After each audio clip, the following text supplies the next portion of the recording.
হুম, পুরো সিনেমাটা দেখতে গিয়ে অনেকটা দেরি হয়ে গেল। তাও ভাগ্য ভালো যে আকাশে অন্তত চাঁদ দেখা যাচ্ছে। রাস্তায় যা অন্ধকার, কখন আবার তেনাদের আবির্ভাব হয়। না না, তাড়াতাড়ি বাড়ি যাই। সেদিন রাতে সিনেমা দেখে ফিরছিলেন অমলবাবু। রাত গভীর হয়ে যাওয়াতে সমস্যা নেই, সমস্যাটা হলো তাকে বাড়ি ফিরতে হলে ডাকাতকালির মাঠ পেরিয়ে যেতে হবে। ইদানিং এই মাঠে সকালের দিকে বেশ কিছু খণ্ড বিখণ্ড লাশ দেখতে পাওয়া গেছে, যার ফলে সকলের মনেই এই জায়গাটা সম্পর্কে দারুণ ভয় কাজ করছে। এই সেই ডাকাতকালীর মাঠ। না না, চারপাশে তো তেমন কিছু নজরে আইতাছে না। তাড়াতাড়ি পাশ আইলে মাঠটা পেরিয়ে যাই বাবা। এই মাঠ পেরোতে পারলেই রক্ষে। হন্তদন্ত হয়ে মাঠের উপর দিয়ে চলতে থাকেন অমলবাবু। যাক, মাঠ প্রায় শেষ হয়ে আইছে। আর একটু এগোইলে বড় রাস্তায় উঠে যাব। এই যা, এইটা তো লেবু লঙ্কা। দেখে তো মনে হচ্ছে টাটকা ফেলছে। আর লেবুর মধ্যে কি সব আঁকিবুকি আঁকা, সর্বনাশ করছে রে।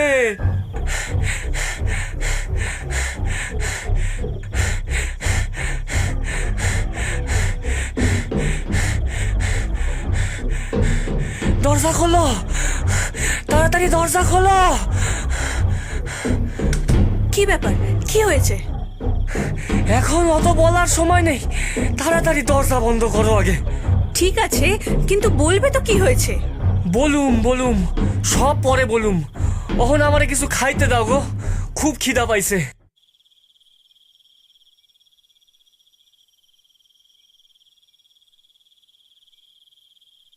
মানুষটা ছবি দেখে আসার পর থেকে এরকম অদ্ভুত আচরণ করছে কেন? কে জানে। কাল সকালে ঠিক পেটের থেকে কথা বার করব।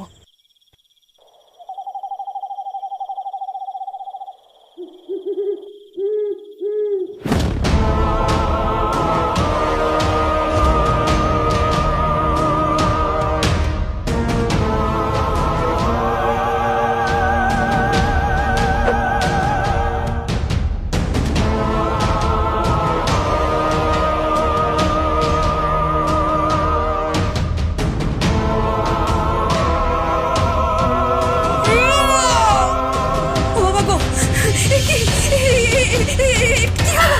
ও মা গো, বাঁচাও, বাঁচাও, বাঁচাও, কে আছো? বাঁচাও। কিরে লালু, অমলবাবুর ঘটনাটা শুনেছিস? হ্যাঁ রে, বিষয়টা নিয়ে কিছু একটা হেস্তনেস্ত না করলে গ্রামের সব মানুষদের কপালে ফাঁড়া ঝুলছে। পাশের গ্রামের কালীবামনির ঘাটের কাছে কোনো এক কাপালিক আস্তানা গেড়েছে। বিষয়টা নিয়ে একবার কথা বললে কেমন হয়? সন্ধ্যের দিকে চল তাহলে। সকাল থাকতে সন্ধ্যের দিকে কি করতে যাব? উনি সকালবেলা নিজের কুঠির থেকে বের হন না, তাই একমাত্র সন্ধ্যের পরই তার সাথে দেখা করা সম্ভব।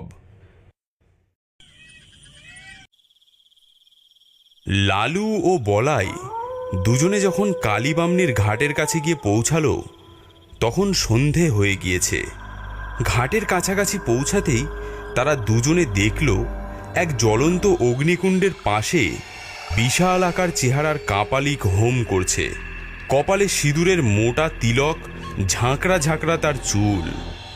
বাপ রে বাপ, এটাকে তো ভূতের থেকে কম ভয়ানক দেখতে নয় রে। চুপ, এখন কোনো উল্টো পাল্টা কথা নয়। ওং হ্রিং ক্রিং চামুন্ডায়। প্রণাম বাবা। তোমরা কারা? এখানে কি উদ্দেশ্যে? আমাদের গ্রামে বড় বিপদ বাবা।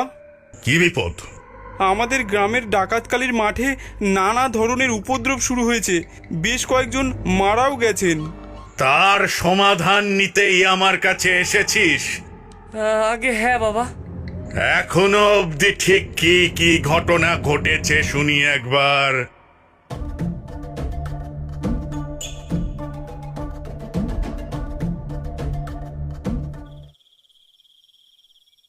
এই ডাকাতকালীর মাঠে ডাকাতের এক সময় খুব ধুমধাম করে মাকে ভক্তি আর নিষ্ঠা সহকারে পূজা করত। তারপর কালক্রমে ডাকাতেরা নিঃশেষ হয়ে যাওয়ায় পর পর সবকিছু যেন হাওয়ায় মিলিয়ে যায়। দীর্ঘদিন মায়ের পুজো হয়নি বলে গ্রামের উপর সহজেই অপশক্তির আবির্ভাব ঘটতে থাকে। আর এই অপশক্তিকে দূর করতে হলে মাকে তুষ্ট করতে হবে। বাবা, তাহলে উপায়? ওং রিং রিং ওং হং চামুণ্ডায় স্বাহা। ওম।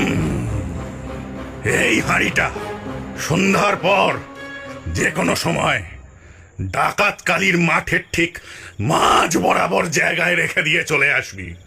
সব সমস্যা আপনা থেকেই মিটে যাবে। যা। প্রণাম প্রণাম নেবেন বাবা।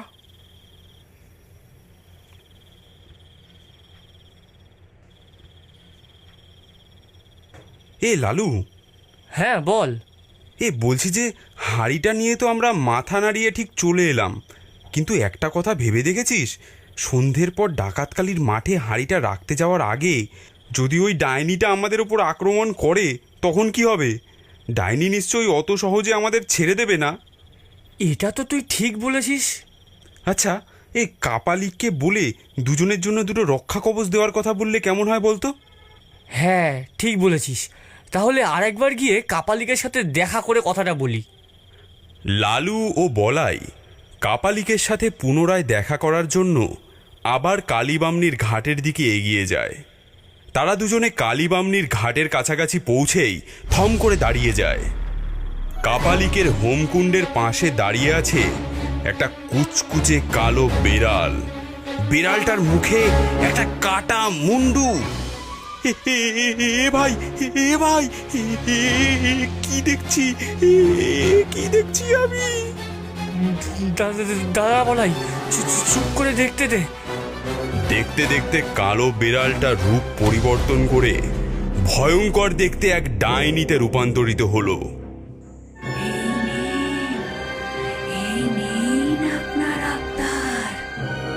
দক্কে দক্কে থাক। আজ আমি আরো দুটো পাঁঠা পাঠিয়েছি বলির জন্য। দুটোকে বলেছি যে ডাকাত কালীর মাঠের মাঝে আমার দেওয়া হাঁড়ি রাখলে সব সমস্যা নাকি মিটে যাবে।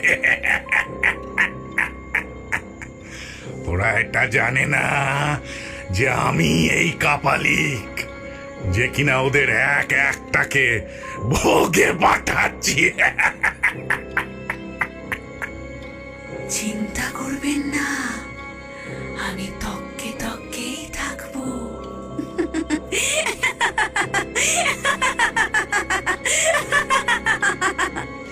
কাপালিক কাটা মুন্ডুটা আগুনের উপর দিয়ে বার কত ঘুরিয়ে নিয়ে দিয়ে দেয় ডাইনির হাতে। এই ডাকাত কালীর মাঠে ডাকাতেরা বড় কোনো ডাকাতি করতে যাওয়ার আগে মাকে নরবলি দিয়ে যেত। মা ছিলেন খুবই জাগ্রত। ডাকাতেরা কালক্রমে মিলিয়ে গেল। আমি সেই ধারাকে কেন্দ্র করে বলি দিয়ে মাকে তুষ্ট করতে চাইছি। আর মা যদি একবার তুষ্ট হয়ে যায় তাহলে আমি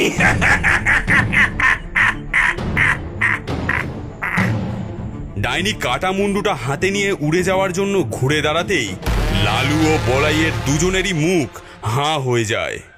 শয়তান, আমি তোকে ছাড়বো না। ও, তোরা আবার ফিরে এসেছিস আর সব কথা শুনেও নিয়েছিস। তা ভালোই করেছিস। আজকে তোদের এই কালীবামনির ঘাটেই বলি দিয়ে তোদের শরীর দুটো ছুঁড়ে ফেলে দেবো ওই ডাকাত কালীর মাঠে। এই দেখছিস কি দাঁড়িয়ে দাঁড়িয়ে? যা, ওই দুটো টুঁটি চেপে ধরে নিয়ে আয়। ডাইনি কাপালিকের আদেশ মতো তৎক্ষণাৎ উড়ে গিয়ে লালু ও বলাইকে ধরে নিয়ে আসে। ছেড়ে দিন, ছেড়ে দিন, দয়া করে আমাদের ছেড়ে দিন। আমাদের মারবেন না, আমাদের ছেড়ে দিন। না না, তোদের এখানে বলি দেব না। তোদের ডাকাত কালীর মাঠে নিয়ে গিয়েই বলিটা দেব। এত সহজে দুটো বলি হেঁটে এসেছে। মা, মাগো, এ সবই তোমার ইচ্ছে। আজ তাহলে মাকে ঘটা করে বলিটা দিয়েই দিয়ে। ডাইনিকে ইশারা করতেই ডাইনি কাপালিক সহ দুজনকেই আকাশে উড়িয়ে নিয়ে যেতে থাকে। তারপর সোজা এসে নামে ডাকাত কালীর মাঠে। জয় মা, জয় মা। ডাইনি কাপালিকের কথা মতো সঙ্গে সঙ্গে হাঁড়ি কাঠের ব্যবস্থা করে ফেলে। নিয়ে আয় এটাকে। এইবার ঢোকা এটাকে হাঁড়ি কাঠে। গলাটা দে।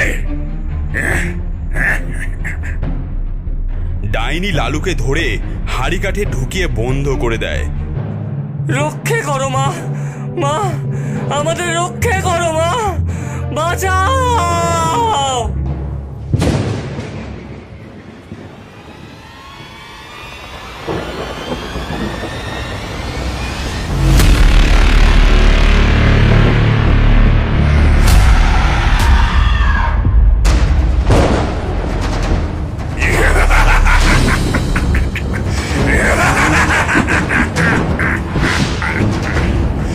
জয় মা।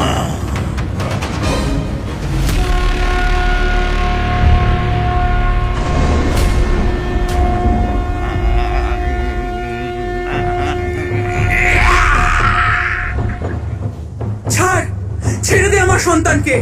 অসুর কোথাকার, আমি জানি তুই অসুরদের হয়ে কাজ করছিস। মুক্ত কর ওকে।